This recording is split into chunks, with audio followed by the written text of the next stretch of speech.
big New Yorker profile. In it, he speaks about the famous Miami Heat photo where LeBron James and all his teammates wore hoodies in support of Trayvon Martin. Bryant said, quote, "I won't react to something just because I'm supposed to, because I'm an African American. That argument doesn't make any sense to me.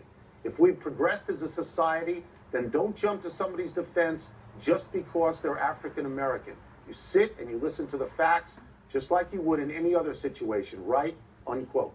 Jason, do you have a problem with Bryant's critique of the Heat photo? A major problem with it. It makes me lose respect for Kobe Bryant. And I've always been more of a Shaq guy. I've always felt that his actions there's some fraudulence to them.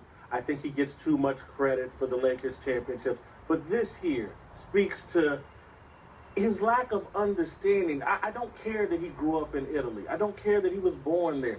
He is an African American.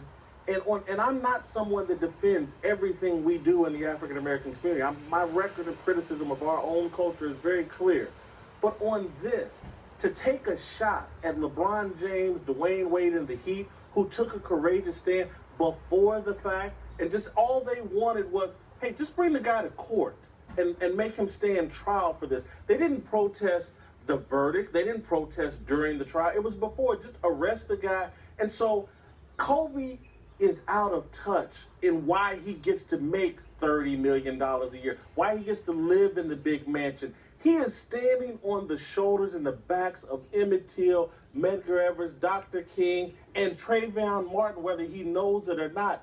Jim Brown was absolutely right. This guy is out of touch with his own community, his lack of self-awareness. He's delusional, and it bothers me.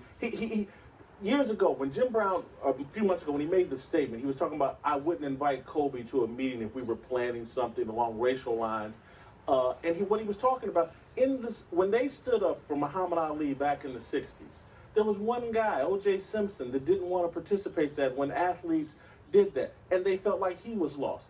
This is very similar. This guy is lost, and it saddens me and it bothers me greatly. This is a minefield for me as an old white guy, as you can imagine.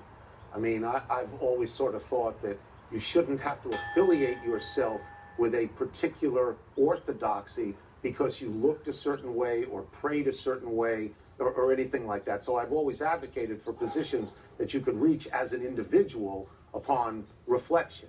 And you didn't have to be necessarily part of a group. And you feel in this case he's got to be part of a group. He doesn't have to be part of the group because he also had the option to say nothing and to take no shot at LeBron and keep his mouth shut. He had that option as well.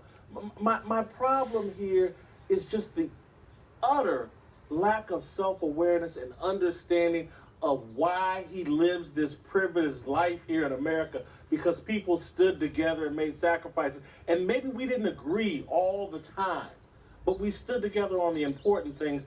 And this here, athletes almost take no political stances. And LeBron and those guys took a courageous stand. Well, Michael Jordan famously said Republicans fight. And that's what I'm like. Kobe Bryant, to me, this is a move more to the mainstream to appeal to, and he wants it both ways. He now tweets out a picture of what he said 2 days after the verdict about Frederick Douglass. He wants to be on both sides of the fence. Get out of here. It bothers me greatly.